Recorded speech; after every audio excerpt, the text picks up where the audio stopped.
The third word, if we're going to see a revival of the word, is we obey the word. We obey the word.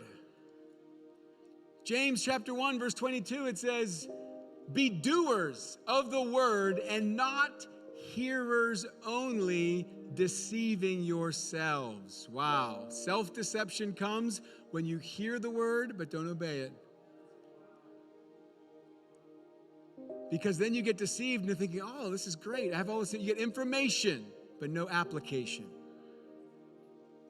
You get puffed up because you feel like, oh, I understand the doctrines, and I could have a theological debate when I could talk about this doctrine, I could talk about that doctrine, I could debate with the best of them. Are you obeying the word?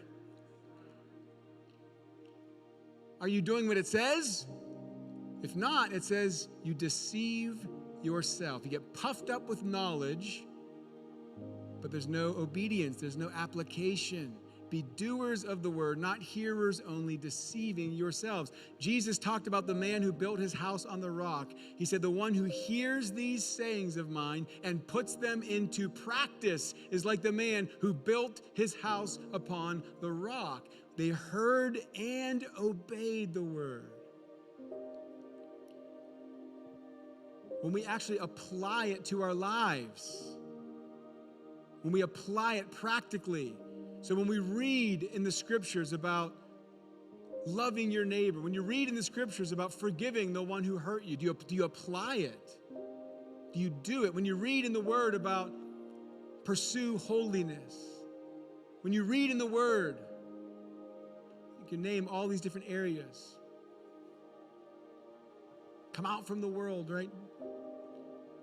We can walk through all these different things. Are we actually walking in obedience? Do we see that the commands of God are for us not just to memorize or learn about, but to actually do them, to walk in them, to apply them?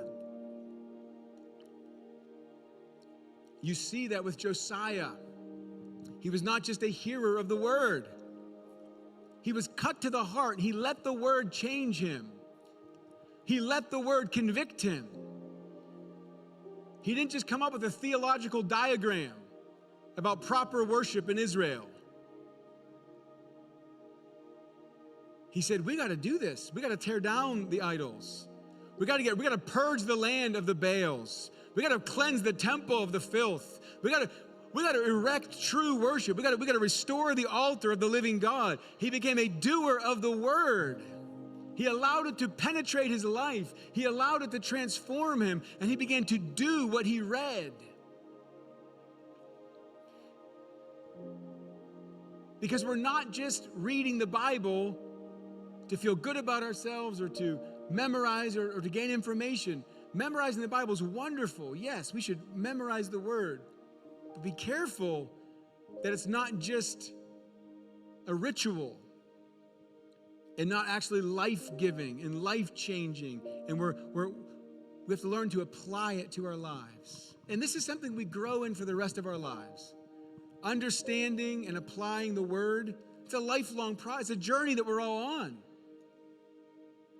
It's a journey that we're all going to be on until we step into eternity. We're going to continue to grow in our understanding of the scriptures, our application of the scriptures. But it's a heart posture of obedience to God. It says, when I see something in the word and I know God is using it, then I have to actually do something about it. We read the word, we meditate on the word, we obey the word.